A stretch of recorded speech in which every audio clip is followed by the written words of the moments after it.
बिस्मिल्लाहिर्रहमानिर्रहीम। अस्सलाम वालेकुम नाजरीन, आप देख रहे हैं आज तक न्यूज़। इससे पहले आप इस कहानी की 48 इकसात सुन चुके हैं और अब किस नंबर 49 मुलाहिजा फरमाएं। सीता की वापसी 4 बजे के करीब हुई। उसने अंदर दाखिल होते ही वो उधरी हुई फिल्म देख ली। मुझे यकीन था कि इसका असर यही होगा। वो बिखरी हुई फिल्म की तरफ देखते हुए बोली, लेकिन इसकी ओरिजिनल कॉपी महफूज है। इसका तुम्हें क्या फायदा होगा? मैंने अपने गुस्से पर काबू पाते हुए उसे घूरा। ऐसी चीजों के फायदे तो सिर्फ मैं ही समझ सकती हूँ। उसके होंठों पर खफीफ सी मुस्कुराहट आ गई। मैंने रत्ना की तरफ देखा। उसका चेहरा गुस्से से सुर्ख हो रहा था। मैं सीता से मजीद कुछ बात किए बगैर रत्ना को लेकर कमरे में आ गया। मैंने उस रोज रत्ना को बड़ी मुश्किल से काबू में रखा था। उस रोज तो मैंने सीता से भी ज्यादा बात नहीं की और उसे यही तासर दिया कि मैं उसके सामने हथियार डाल चुका हूँ। उस रात हम मगरचे मोहतात हो गए, मगर मैंने वो मूर्ति दीवार से उतार कर कील पर एक तस्वीर का फ्रेम लगा दिया। रत्ना रात भर बेचैन रही। कभी वो लेट जाती, कभी उठकर टहलने लगती और कभी कुर्सी पर बैठ जाती। वो कोई पारसा औरत नहीं थी। मुझसे मुलाकात से पहले वो एक तवाइफी की तरह ही जिंदगी गुजार रही थी। उसकी जिंदगी में न जाने कितने मर्द आए थे। मेरे साथ रहते हुए अरसा हो गया था, मगर किसी के साथ एक बिस्तर पर लेटना अलग बात थी और उनकी मकरू अरकात और सकनात की फिल्म बनाना दूसरी बात। उसे इस बात का दुख था कि ये फिल्म न जाने कितने लोग देखेंगे। क्यों परेशान हो रही हो? मैंने उसे समझाने की कोशिश की। अगर हमें यहाँ रहना होता तो परेशानी की बात होती। हमें तो यहाँ रहना ही नहीं। ये फिल्म किसी सिनेमा या डिश पर भी चला दी जाए तो हमारी सेहत पर क्या असर पड़ेगा?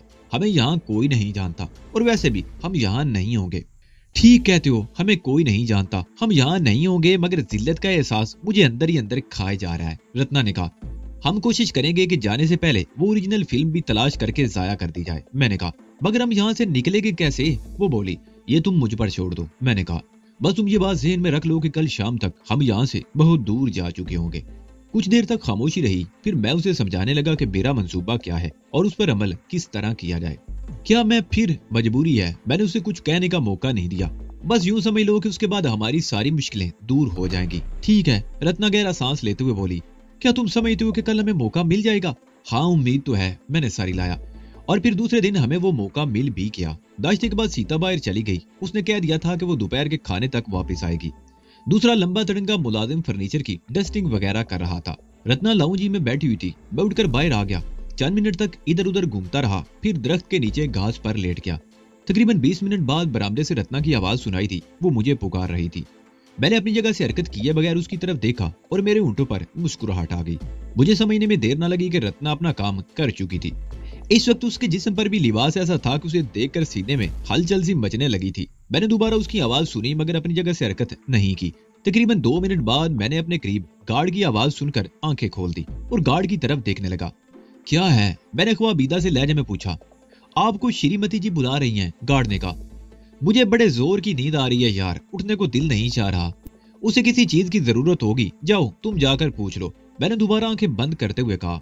गार्ड चलने में मेरी तरफ देखता रहा। फिर उसने रत्ना की तरफ देखा और नपे तुले कदम उठाता हुआ बरामदे की तरफ चलने लगा। मैंने एक आंख खोलकर देखा, रत्ना गार्ड से कुछ कह रही थी और फिर गार्ड उसके साथ अंदर चला गया। और उसके ठीक 3 मिनट बाद मैंने अंदर से फायर की दबी दबी सी आवाज सुनी। वो आवाज ऐसी थी जैसे कोई फंस फंसा पटाखा चलाया गया हो। मैं उठकर तेजी से बरामदे की तरफ दौड़ा। रत्ना सीता वाले कमरे में थी। उसके लिबास का ऊपर का हिस्सा गायब था। दाएं हाथ में पिस्तौल था। गार्ड बेड पर पड़ा था और ठीक दिल के मुकाम पर सीने से बहने वाला खून चादर पर फैल रहा था। रत्ना ने पिस्तौल उसके सीने पर रखकर गोली चलाई थी, इसलिए फायर की आवाज ज्यादा नहीं उभरी थी। मुझे देखकर रत्ना ने पिस्तौल बेड पर फेंक दिया और कमीज पहनने लगी। औरत को इस हालत में देखकर कमबख्त अपने हवास खो बैठते हैं, वो बड़बड़ाते हुए कह रही थी। इसे इतना होश नहीं रहा था कि इसका पिस्तौल कब होलिस्टर से निकलकर मेरे हाथ में आया। इसे तो पता उस वक्त चला जब मैंने पिस्तौल इसके सीने पर रखकर ट्रैगर दबा दिया। और वो दूसरा कहाँ है? मैंने पूछा। साथ वाले कमरे में, रत्ना ने जवाब दिया। हम दोनों दूसरे कमरे में आ गए। दूसरे लंबे तिरंगे मुलाजिम की लाश कालीन पर पड़ी हुई थी। उसके गले में रस्सी पड़ी हुई थी। मुझे समझने में देर न लगी कि रस्सी का बंदोबस्त करने के बाद ही रत्ना उसे कमरे में लेकर आई। वो अगरचे खासा लंबा तिरंगा और ताकतवर आदमी था, मगर रत्ना भी बड़ी ऊंची लंबी थी। उसकी बाहों में भी ताकत और दिल में नफरत और इंतकाम की आग थी। वो उसके गले में रस्सी डालकर उसे बल देती चली गई। लंबे तिरंगे मुलाजिम ने हाथ पैर जरूर मारे होंगे, मगर गले में पड़े हुए फंदे ने उसे बेबस कर दिया और आखिरकार वो अपनी जान से हाथ धो बैठा। मैंने स्टोर रूम से एक हथौड़ा तलाश कर लिया और उस दरवाजे के सामने आ गया जिस पर ताला लगा हुआ था। हथौड़े की एक ही जर्ब से ताला टूट गया। मैं अंदर दाखिल हो गया। सामने वाली दीवार पर एक छोटे से शेल्फ पर वीडियो कैमरा रखा हुआ था। कैमरे के सामने दीवार में वो सुराख था जहाँ से दूसरे कमरे की फिल्म बनाई गई थी। मैंने कैमरा उठाकर फर्श पर फेंक दिया और हथौड़े की चंद ज़रबों से उसे टुकड़े टुकड़े कर दिया और वीडियो फिल्म की तलाश में इधर उधर देखने लगा। एक अलमारी में सिर्फ 2 वीडियो कैसेटें थी। मैंने दोनों केस तोड़ दिए और फिर मैंने और रत्ना ने पूरा बंगला छान मारा। कहीं और कोई केस नहीं मिला। सीता या तो वो केस कहीं और ले जा चुकी थी या उन दोनों में से कोई एक था जिन्हें मैं तोड़ फोड़ चुका था। रत्ना अपनी तैयारी करने लगी। उसने अलमारी से अपना थैला निकाल लिया। मैं सीता के कमरे से अलमारी के ऊपर रखा हुआ एक सूटकेस भी उठा लाया था और फिर रत्ना भी मेरे साथ उसी कमरे में आ गई। उसने सीता के वार्डरोब से चंद अच्छी साड़ियां और कुछ दीगर लिबास निकाल लिए और हम दोबारा उसी कमरे में आ गए। रत्ना ने पहले 2 साड़ियां सूटकेस में बिछाई, फिर अपने थैले का सामान रखा और उसके ऊपर दूसरे कपड़े और साड़ियां रखने लगी। उसने अपना लिबास उतारकर सीता ही की एक साड़ी पहन ली। सूटकेस का ताला लगाकर उसने चाबी अपने कपड़ों में छुपा ली। अब हमारे पास इंतजार के सिवा और कोई काम नहीं था। सीता ने कहा था कि वो दोपहर खाने तक वापस आएगी। इस वक्त 1 बजा था और यहाँ दोपहर का खाना 2-2:30 बजे के करीब खाया जाता था। रत्ना ने चाय बना ली जिसके साथ वो कुछ खाने को भी ले आई। चाय पीते हुए मैं दिल ही दिल में दुआ मांग रहा था कि सीता किसी और को साथ ना ले आए। वैसे न जाने मेरे दिल में ये शुबा क्यों आया था कि वो आज किसी को साथ लेकर आएगी। 2 बजे के करीब कार के हॉर्न की आवाज सुनाई दी। रत्ना उठकर तेजी से अपने कमरे में चली गई और मैं उठकर बाहर की तरफ लपका और गेट खोल दिया। उसके साथ ही मैंने अपने आप पर बदहवासी सी तारी कर ली। गेट खुलते ही सीता कार अंदर ले आई। वो अकेली थी मगर गार्ड की बजाय मुझे देखकर उसकी आंखों में उलझन सी देर गई। गार्ड कहाँ मर गया? उसने कार रोक कर पूछा। मैं जल्दी से गेट बंद करके कार के करीब आ गया। तुमने कहा था कि यहाँ हमारे साथ कोई ज्यादती नहीं होगी। अगर मुझे पता होता कि हमारे साथ इस तरह धोखा होगा तो क्या हुआ? क्या ज्यादती हुई है तुम्हारे साथ? उसने मेरी बात काट दी। तुम्हारे दोनों मुस्टंडे रत्ना को लेकर कमरे में घुसे हुए हैं। उन्होंने दरवाजा अंदर से बंद कर रखा है। पता नहीं अब तक वो उस बेचारी का क्या असर कर चुके होंगे। मैंने कहा, उनकी ये जरूरत कैसे हुई? सीता के मुंह से गुर्राहट सी निकली। मैं शूट कर दूंगी उन दोनों को। उसने कार एक जोरदार झटके से आगे बढ़ा दी और पोर्च में जाकर रोक ली। इसी दौरान मैं भी दौड़ता हुआ वहां पहुंच गया। बरामदे वाले दरवाजे में हम इकट्ठे ही दाखिल हुए। वो उस तरफ हमारे कमरे में। मैंने इशारा किया। सीता मुझसे आगे थी। दरवाजा भिड़ा हुआ था। अंदर से रत्ना की घुटी घुटी ऐसी आवाजें आ रही थी जैसे अपने आप को किसी से बचाने की कोशिश कर रही हो। रघु, दरवाजा खोल, सीता ने दरवाजे पर जोर से हाथ मारते हुए कहा। सिर्फ 1 सेकंड बाद दरवाजा जोरदार झटके से खुल गया। मैंने सीता को जोरदार धक्का दिया। वो लड़खड़ाती हुई सामने बेड पर ऊंधे मुंह गिरी।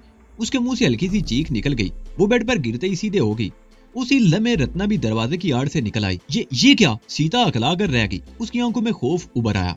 वो दोनों तो नर्क में पहुंच चुके हैं और बहुत जल्द तुम्हें भी उनके पास पहुंचा दिया जाएगा। मैंने जवाब दिया। वो फिल्म कहाँ है? फिल्म में एक ऐसी जगह है जहां तुम्हारे फरिश्ते भी नहीं पहुंच सकते। सीता ने जवाब दिया। लेकिन क्या तुम समझते हो कि यहाँ से निकल सकोगे? इस शहर के चारों तरफ से नाकाबंदी है। चप्पे चप्पे पर पुलिस खड़ी है। इस बंगले से निकलकर तुम चंद गज दूर नहीं जा सकोगे। वो एक लम्हे को खामोश हुई, फिर बोले, मैंने तुम पर एतबार किया लेकिन तुम मुझे धोखा दे रहे हो। मैं अब भी अपने वचन पर कायम हूँ। तुमने अगर मेरे दोनों आदमी मार दिए तो मैं उन्हें भूल जाऊंगी और वादे के मुताबिक तुम्हें हिफाजत से शहर से बाहर पहुंचा दूंगी। क्या तुम समझती थी कि मैंने तुम्हारे सामने हथियार डाल दिए थे और तुम्हारी बात मान ली थी? मैंने उसके चेहरे पर नजरें जमाते हुए कहा। बात यह है सीता देवी कि मैंने पहले ही रोज तुम्हें पहचान लिया था कि तुम कौन हो और हमारी मदद क्यों कर रही हो। हमें भी पनाह की तलाश थी, इसलिए हम खामोशी से तुम्हारे साथ आ गए और मैं तुम्हारी हर बात मानता चला गया। मुझे ये भी यकीन था कि तुम हमारी असलियत मालूम कर लोगी और ऐसा ही हुआ। लेकिन तुमने हमें सरकार के हवाले करने की बजाय अपने जाती मफाद को तरजीह दी। तुम्हारी नजरें रत्ना पर थी और यह भी इत्तफाक है कि उस रोज किसी राजकुमार ने इसे तुम्हारी गाड़ी में देख लिया था। तुम्हें यकीन हो गया कि रत्ना तुम्हारे लिए सोने की चिड़िया साबित होगी और तुम यहाँ के दौलतमंदों को दोनों हाथों से लूटोगी। और जब तुमने हमारी वीडियो फिल्म बनाई तो मुझे अंदाजा हो गया कि तुम यहाँ के बड़े बड़े लोगों को इस तरह ब्लैकमेल करती हो। इतनी दौलत ऐसे ही तो नहीं इकट्ठी हो जाती। रत्ना मेरी वो साथी है जिसने नागराज और बेला के खिलाफ जंग में कदम कदम पर मेरा साथ दिया। इसने मेरी खातिर एक बार नहीं कई बार मौत की आंखों में आंखें डालकर झांका है। जो औरत मेरे लिए मौत के मुंह में छलांग लगा सकती है, क्या तुम समझती हो कि मैं उसे धोखा दूंगा और तुम जैसी शैतान औरत के रहम करम पर छोड़कर भाग जाऊंगा? तुम पछताओगे, सीता ने कहा और फिर अचानक उसने उठकर दरवाजे की तरफ छलांग लगा दी। मगर रत्ना मुझसे ज्यादा फुर्तीली साबित हुई। उसने जल्दी से टांग आगे कर दी। सीता उसकी टांग से उलझकर लड़खड़ाती हुई दरवाजे में गिरी और इससे पहले कि वो संभलने की कोशिश करती, रत्ना ने उसे छाप लिया। वो दोनों एक दूसरे को रगीती हुई राहदारी में आ गईं। दोनों के मुंह से बिल्लियों जैसी हुर्राहटें निकल रही थी। मैं करीब खड़ा दिलचस्प नजरों से उन्हें लड़ते हुए देख रहा था। दोनों ने साड़ियां पहन रखी थी और दोनों बार बार अपनी साड़ियों में उलझ रही थी। दोनों के कपड़े फट गए थे और बाल चीड़ियों के घोंसलों की तरह बिखर गए थे। रत्ना सीता पर हावी थी। उसने जल्दी सीता को जेर कर लिया और उसके सीने पर सवार होकर उसके नरखरे पर पंजे जमा दिए। सीता अपने आप को छुड़ाने की कोशिश कर रही थी, मगर रत्ना में न जाने इतनी ताकत कहां से आ गई थी। सीता की आंखें हलकों से उबल पड़ी। उसके हल्क से खरखराहट की आवाज निकल रही थी। उसकी कुव्वत मुदाफित भी खत्म होती जा रही थी और आखिरकार वो बेहिस्सो हरकत होगी। मगर रत्ना ने उसके गले से हाथ उस वक्त तक नहीं हटाए जब तक कि उसकी मौत का यकीन नहीं हो गया। रत्ना उसे छोड़कर दीवार से टेक लगाए बैठी देर तक कांपती रही। अब जल्दी से उठकर अपना हुलिया दुरुस्त करो ताकि हम यहाँ से निकल चलें, मैंने रत्ना की तरफ देखते हुए कहा। रत्ना ने नजरें उठाकर मेरी तरफ देखा और फिर उठकर सीता वाले कमरे में घुस गई। मैं अपने कमरे से सूटकेस निकालकर लाउंज में आ गया। रत्ना तकरीबन 15 मिनट बाद कमरे से बाहर आई। उसने अपने बाल वगैरह दुरुस्त करके सीताई की एक और साड़ी पहन ली। हम दोनों बरामदे में आ गए। मैंने दरवाजा बंद कर दिया और सूटकेस उठाए बरामदे से उतरकर कार में आ गया। चाबियों का गुच्छा कार में लगा हुआ था। मैंने सूटकेस डिक्की में रखा और रत्ना की तरफ देखते हुए कहा, तुम कार स्टार्ट करके लाओ, मैं गेट खोलता हूँ। मैं दौड़कर गेट के करीब पहुंच गया। इसी दौरान रत्ना भी कार को घुमाकर उस तरफ ले आई। मैंने गेट खोल दिया। रत्ना ने कार बाहर निकालकर रोक ली। मैंने गेट बंद किया और कार की पैसेंजर सीट पर बैठ गया। रत्ना ने कार दाईं तरफ मोड़ दी और उसकी रफ्तार बढ़ाती चली गई। सीता ने गलत नहीं कहा था, शहर में वाकई चप्पे चप्पे पर पुलिस थी। आम सड़कों पर बाज़ मुकामात पर गाड़ियां रोककर चेकिंग भी की जा रही थी और मेरा ख्याल था कि ये सब कुछ बेकार था। ना तो मुझे कोई पहचानता था और ना ही रत्ना को। बेला ही ऐसी हस्ती थी जो हम दोनों की सूरत आशना थी, लेकिन जाहिर है वो एक वक्त में सिर्फ एक ही जगह पर मौजूद हो सकती थी। एक वक्त में मुख्तलिफ जगहों पर उसकी मौजूदगी का तस्वर ही महाल था। इसमें शुबा नहीं कि बेला ने मेरा हुलिया बता दिया होगा, लेकिन हर शख्स इतना ज़हीन नहीं था कि मैं बताए हुलिये से किसी को शनाख्त कर सके। और फिर पिछले 3-4 दिनों के दौरान कुछ तब्दीली भी आ गई थी। इसी दौरान शेव किसी हद तक बढ़ गया और मुझे तो मैंने उसी रोज साफ कर दी थी जब सीता हमें लेकर यहाँ आई थी। और फिर बेला ने मुझे ट्रेन में अकेले ही देखा था। उसे मालूम नहीं था कि मेरे साथ कोई और था भी या नहीं। अगर था भी तो वो कौन था, कोई मर्द या औरत। बहरहाल बहुत सी बातें थी जो मेरी शिनाख्त के सिलसिले में दूसरों के लिए उलझन पैदा कर सकती थी। रत्ना कार को शहर की मुख्तलिफ सड़कों पर दौड़ाती रही। शहर से बाहर जाने का रास्ता ना उसे मालूम था और ना मुझे। रास्तों से अदम वाकफियत की वजह से हम घूमते हुए क्लॉक टावर की तरफ निकल आए। घंटाघर चौक का ये इलाका शहर का सबसे बारोनक इलाका था। चेकिंग इस तरफ भी हो रही थी। पुलिस वाले हर तरफ दंदनाते फिर रहे थे और मेरे ख्याल में वो चुगद ही थे जो इस तरह मुकम्मल शनाख्त किए बगैर किसी को तलाश करते फिर रहे थे। इस इलाके में लातादाद रेस्टोरेंट और कई छोटे बड़े रिहायशी होटल भी थे। इन होटलों में लोगों को तंग किया तो जा सकता था, मगर किसी को तलाश करना मुमकिन नहीं था। जैसे जैसे वक्त गुजर रहा था मेरी तशवीश बढ़ रही थी। अंदेशा इस बात का था कि अगर सीता को कोई जानने वाला उसके बंगले पर पहुंच गया तो गड़बड़ हो जाएगी। जाहिर है मैं सीता के बंगले में किसी ने नहीं देखा था, मगर उसकी कार की तलाश शुरू हो सकती थी। सीता इस शहर की बहुत मारूफ शख्सियत थी और मुझे यकीन था कि बहुत से लोग उसकी कार को भी पहचानते होंगे और कार की शनाख्त हमारे लिए मसला बन सकती थी। सबसे ज्यादा अंदेशा मुझे शारदा की तरफ से था। वो आज किसी वक्त भी वापस आ सकती थी। इस तरह हम पूरे शहर में घूमते रहेंगे और हमें बाहर जाने का रास्ता नहीं मिलेगा। मैंने रत्ना की तरफ देखते हुए कहा, इस वक्त हम न जाने कहां कहां घूमते हुए उम्मीद भून की तरफ निकल आए थे। बेहतर होगा किसी से रास्ता पूछ लिया जाए। रत्ना ने कार एक मोड़ पर रोक ली जहां एक नारियल फरोश की रेडी खड़ी थी। रेडी के करीब एक नौजवान लड़की और एक मर्द खड़ा था। वो दोनों नारियल में स्ट्रॉ लगाए उसका पानी पी रहे थे। उस औरत और मर्द ने भी हमारी तरफ देखा था। रेडी वाला अपना काम छोड़कर कार के करीब आ गया और कदरे झुककर रत्ना को रास्ता समझाने लगा। वो हाथ से इशारे कर रहा था, मगर उसकी नजरें रत्ना के गिरेबान में झांक रही थी। रत्ना ने एक झटके से गाड़ी आगे बढ़ा दी। मिंदूर जोधपुर से 5-6 मील के फासले पर पुराना शहर था। सदियों पहले ये शहर इस खित्ते का मरकज हुआ करता था, मगर जोधपुर की तामीर के बाद ये शहर वैरान हो गया था। अगरचे अब भी यहाँ आबादी थी, लेकिन शहर की वो हैसियत नहीं रही थी जो पहले थी। यहाँ लातादाद कदीम और तारीखी इमारतें थी, आलीशान महल थे, हवेलियां थी और अब लोग इन्हीं तारीखी इमारतों को देखने के लिए यहाँ आया करते थे। हमारा इन कदीम और तारीखी इमारतों को देखने का कोई इरादा नहीं था। मंदिरों की तरफ जाने वाली सड़क की दरअसल आगे नागौर की तरफ चली गई थी। नागौर अगरचे 3-4 घंटों के फासले पर था, लेकिन वहां से हमें किसी और तरफ जाने का रास्ता मिल सकता था। एक मोड़ पर 2 पुलिस वाले खड़े थे। उनमें से एक बीड़ी के कश लगा रहा था। रत्ना ने उनके करीब कार रोक ली। दोनों पुलिस वाले एकदम होशियार हो गए। रत्ना ने एक पुलिस वाले को इशारे से करीब बुलाया तो वो दोनों भागे चले आए। तुम में से कोई बता सकता है कि मिंदूर का रास्ता किस तरफ है? रत्ना ने बारी बारी दोनों की तरफ देखते हुए पूछा। उन दोनों ने मुख्तलिफ सिमतों में इशारा किया। जाहिर है दोनों तरफ से कोई ना कोई रास्ता उस तरफ जाता होगा। तुम दोनों किस ड्यूटी पर हो? मेरा मतलब है कोई खास ड्यूटी या गश्त? रत्ना ने इस मर्तबा बारी बारी दोनों की तरफ देखा। पूरे शहर की पुलिस एक मफरूर को तलाश कर रही है जी, एक पुलिस वाले ने जवाब दिया। लेकिन हम जानते हैं कि वो मफरूर हिंदुस्तान की सरहद भी पार कर चुका होगा। और क्या? दूसरे ने उसकी हाँ में हाँ मिलाई। वो 4 दिन तक तो यहाँ नहीं टिका रहेगा ना, हम तो यूं ही टाइम पास करते हैं देवी जी। एक बात मैंने खास तौर पर नोट की थी कि उन दोनों ने मुझे मुकम्मल तौर पर नजरअंदाज कर दिया था। वो दोनों रत्नाई की तरफ देख रहे थे। ये सीता देवी की गाड़ी है ना देवी जी? एक कांस्टेबल ने कहा। मेरा अंदाजा दुरुस्त निकला था। बहुत से लोग सीता की कार को पहचानते थे। हाँ, ये सीता देवी ही की कार है, रत्ना ने जवाब दिया। हम सीता के मेहमान हैं, मुंबई से आए हुए हैं। मिंदूर देखने के इरादे से घर से निकले थे, मगर 1 घंटे से भटक रहे हैं। पता नहीं चलता किस तरफ जाना है। इस शहर में नए आए हैं ना, पहली मर्तबा। हम आपकी कोई मदद करा देवी जी? एक कांस्टेबल ने कहा। हमारा मतलब है आपके साथ गाड़ी में बैठ जावा और रास्ता बताता रहा। हाँ, ये ठीक रहेगा। रत्ना ने गर्दन हिलाई और मेरी तरफ देखकर मैंने खेज अंदाज में मुस्कुरा दी। ऐसा करो, तुम दोनों गाड़ी में बैठ जाओ, हम तुम्हें इनाम देंगे और सीता देवी से कहकर और भी इनाम दिलवाएंगे। एक पुलिस वाले ने फौरन ही कार के दरवाजे के हैंडल पर हाथ रख दिया, मगर दूसरा कुछ हिचकिचा रहा था। मैंने पीछे मुड़कर दरवाजे की लाग नाब हटा दी। वो पुलिस वाला दरवाजा खोलकर अंदर बैठ गया। क्यों भैया, तुम क्यों नहीं बैठ रहे? मैंने दूसरे पुलिस वाले से कहा। हम का ड्यूटी इस सड़क पर है साहब जी, उसने जवाब दिया। इंस्पेक्टर साहब आ गए हो तो हम का नौकरी से निकाल देवेगा। इंस्पेक्टर साहब कुछ नहीं कहेगा, तुम बैठो, मैंने कहा। कोई रास्ते में पूछे तो कह देना कि एजी साहब ने तुम्हारी ड्यूटी हमारे साथ लगाई है। सीता देवी को तुम जानते हो, कोई गड़बड़ हुई तो वो संभाल लेगी। दूसरा पुलिस वाला भी हिचकिचाता हुआ अपने साथी के पास पिछली सीट पर बैठ गया। उन दोनों के पास क्लाशिनकोव किस्म की राइफलें थी, जो उन्होंने अपने पैरों के बीच में खड़ी कर ली थी। मुझे रास्ता बताते रहना, रत्ना ने कार आगे बढ़ाते हुए कहा। पहले तो खब्बे पासे को मोड़ ले वो देवी जी, आगे का रास्ता फिर बतावेंगे, एक पुलिस वाले ने कहा। अगले मोड़ पर रत्ना ने कार बाईं तरफ मोड़ ली और फिर वो पुलिस वाला रास्ता बताता रहा।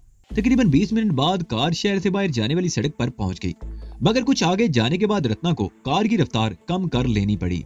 आगे कारदी चौकी बनी हुई थी और सड़क पर बैरियर लगा हुआ था। उस बैरियर के करीब कम से कम 4-5 पुलिस वाले नजर आ रहे थे।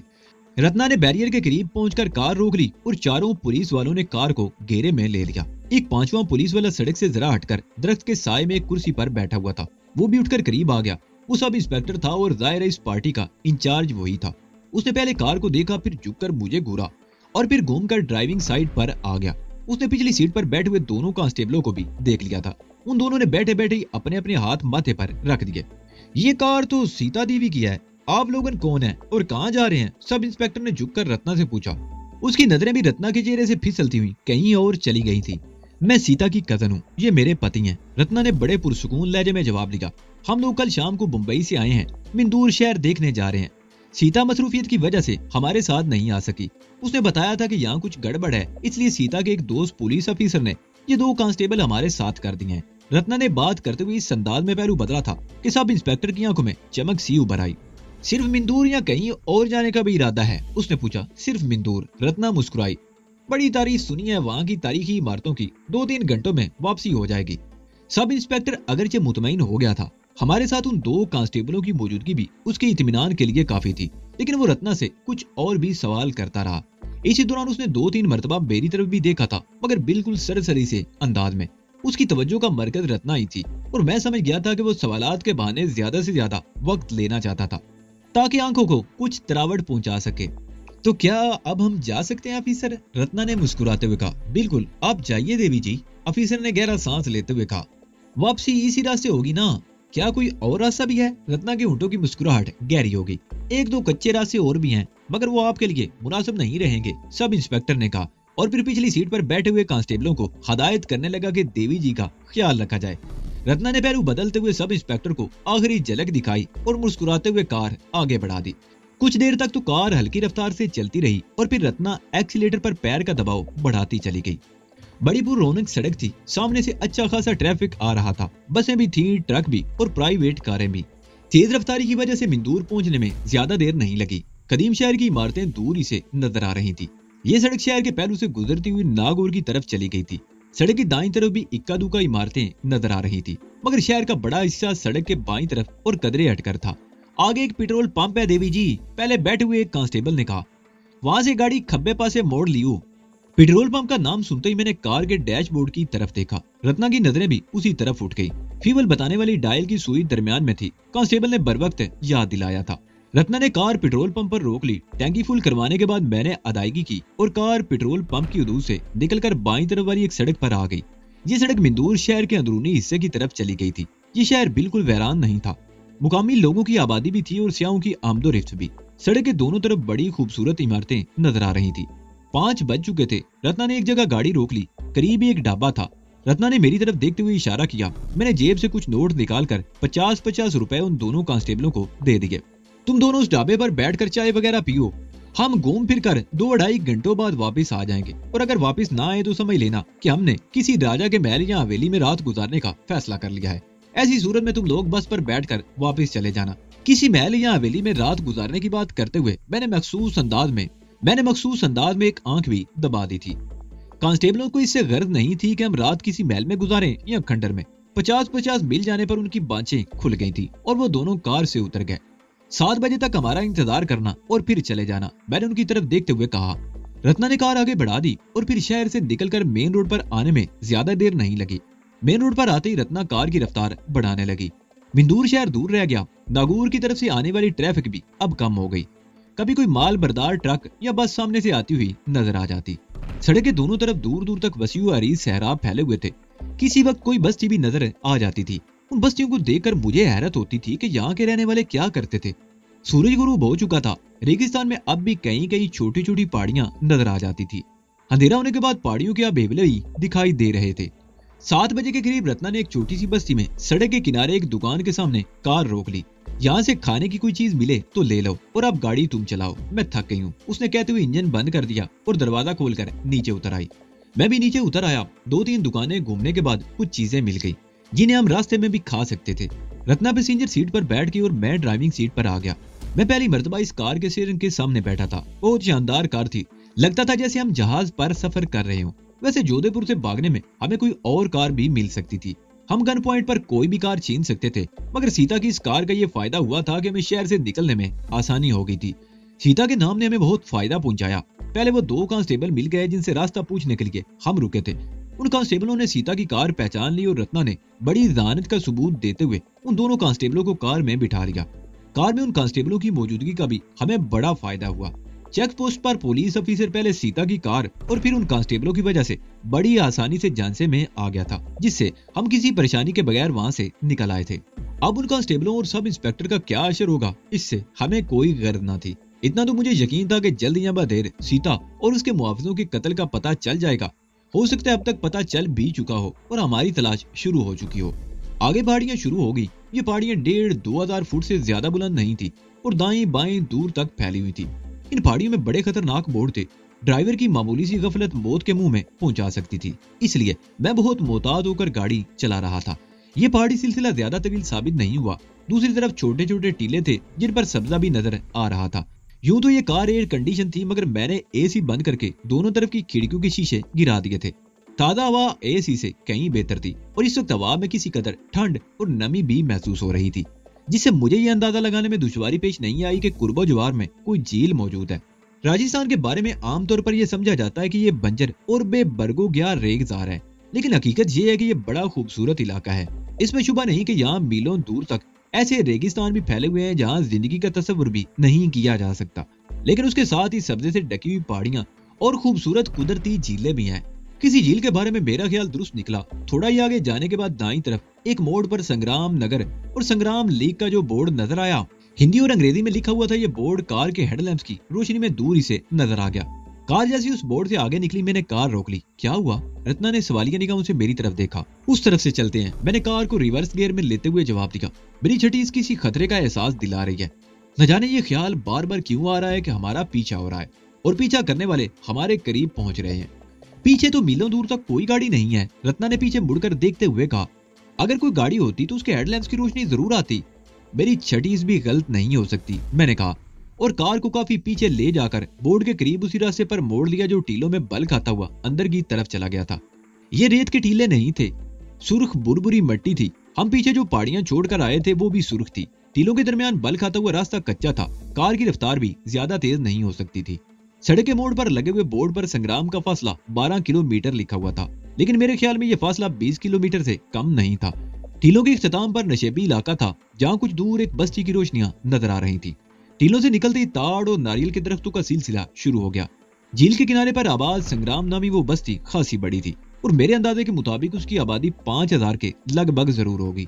यहाँ बिजली नहीं थी। बाजार में मुनासिब फासलों पर लकड़ी के लैंप पोस्ट लगे हुए थे जिन पर कैरोसिन के लैंप जल रहे थे। दुकानों वगैरह में भी पेट्रोमैक्स और कैरोसिन के लैंप रोशन थे। इस बस्ती का एक ही बाजार था जहाँ खासी रौनक थी। लोग हैरत से हमारी कार को देख रहे थे। मैंने एक जगह कार रोक ली, करीब खड़े हुए एक आदमी को इशारा करके अपनी तरफ बुला लिया। यहाँ कोई अच्छा रेस्टोरेंट है? मेरा मतलब है होटल, मैंने पूछा। झील पर चले जाओ भैया, उस शख्स ने मावाड़ी जबान में जवाब दिया। उधर को मुड़ जाओ, सीधा झील पर पहुंच जाओगे। मैंने आगे जाकर कार झील की तरफ जाने वाले रास्ते पर मोड़ ली। झील के किनारे पर नारियल के दरख्तों की बहुतायत थी। यहाँ भी थोड़े थोड़े फासले पर 3-4 रेस्टोरेंट थे। मेरे ख्याल में इस तरफ टूरिस्ट वगैरह आते ही होंगे जिनके लिए ये रेस्टोरेंट बनाए गए थे। मैंने एक जगह गाड़ी रोक ली और हम दोनों नीचे उतरकर एक रेस्टोरेंट की तरफ चलने लगे, जहाँ सामने घास पर चंद मेजें और कुर्सियां लगी हुई थी। कुछ लोग बैठे भी हुए थे। ये गालबन बस्ती ही के लोग थे जो शाम की तफरीह के लिए इस तरफ आ गए थे। 3-4 जगहों पर पेट्रोमैक्स जले हुए थे, जिनकी रोशनी आसपास के माहौल को उजागर करने के लिए काफी थी। लोग हमारी तरफ देख रहे थे। मैं और रत्ना लान के कोने की एक मेज पर बैठ गए। उसके चंद सेकंड बाद ही धोती और कुर्ते में मलबूस एक वेटर हमारे पास आ गया और कंधे पर पड़ी हुई मैली सी साफी से मेज साफ करने लगा। कॉफी मिलेगी? मैंने पूछा। जरूर मिलेगी, ब्लैक या मिल्क वाली? वेटर बोला। मिल्क वाली, मैंने जवाब दिया। तकरीबन 15 मिनट बाद हमारी मेज पर कॉफी सर्व कर दी गई। खुश जायका कॉफी थी। हम हल्की हल्की चुस्कियां लेते हुए उस झील और बस्ती के बारे में बातें करते रहे। फिजा में मछलियों की बू रिची हुई थी। मुझे अंदाजा लगाने में दुश्वारी पेश नहीं आई कि इस बस्ती के लोगों का जरिया माश माहीगीरी था। वो इस झील से मछलियां पकड़कर जोधपुर या नागौर जैसे बड़े शहरों में ले जाते होंगे। काफी की चुस्कियां लेते हुए मेरी नजरें उन टीलों की तरफ उठ गई जिस तरफ से हम आए थे। वो टीले बुलंदी पर थे और वहां किसी गाड़ी के हेडलैम्प की रोशनियां चमकती हुई नजर आ रही थी। वो रोशनियां कभी सामने आ जाती और कभी किसी टीले की आड़ में छुप जाती। उन रोशनियों को देखकर अंदाजा लगाया जा सकता था कि उस गाड़ी की रफ्तार खासी तेज थी। रत्ना, मैंने उसकी तरफ देखते हुए मदम लहजे में कहा, उस गाड़ी की रफ्तार देखकर मुझे कुछ शुबा हो रहा है। तो फिर निकल चलो यहाँ से, रत्ना ने जवाब दिया। मैंने वेटर को बुलाकर बिल की रकम अदा कर दी और 5 रुपए का नोट बख्शिश के तौर पर भी दे दिया।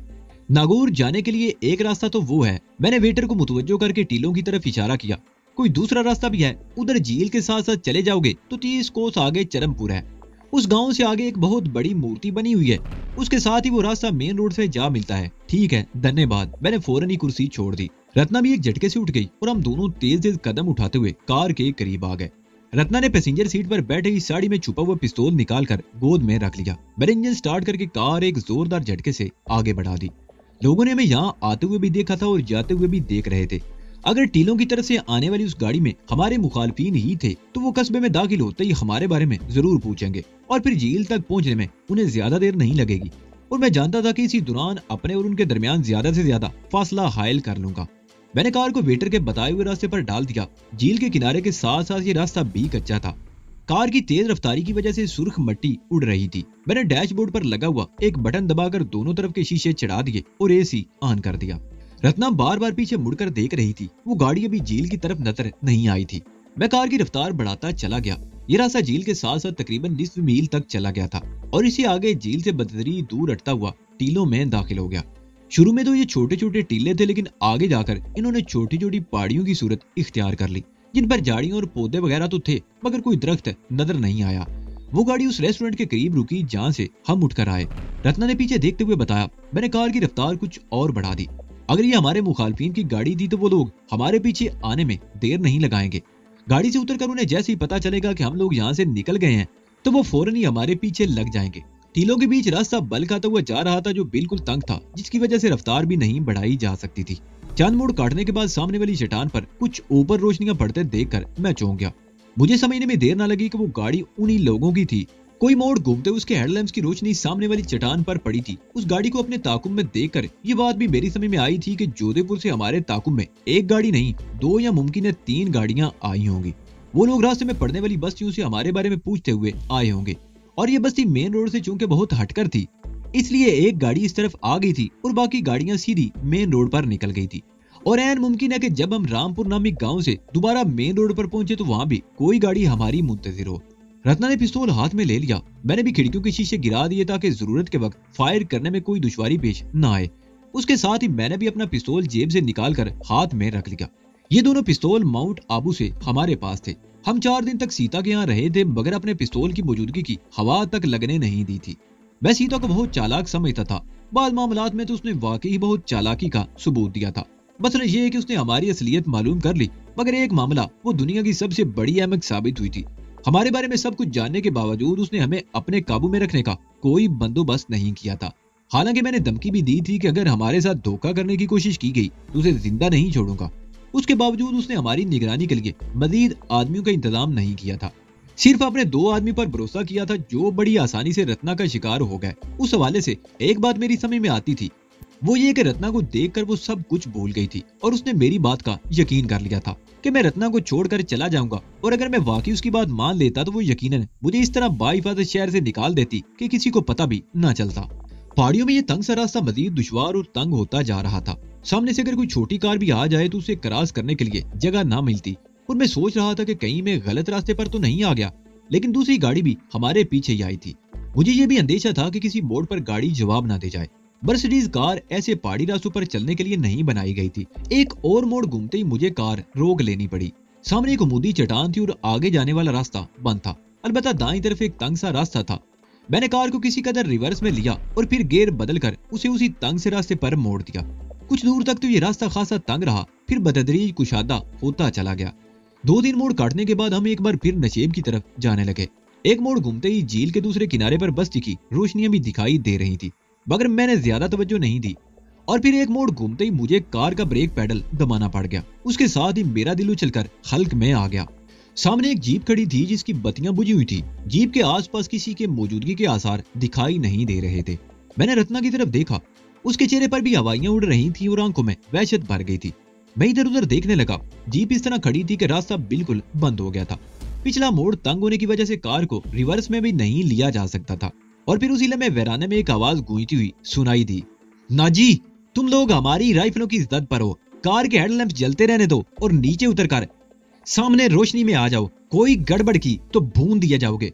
मुझे सीने में दिल डूबता हुआ महसूस होने लगा। वो बेला की आवाज थी।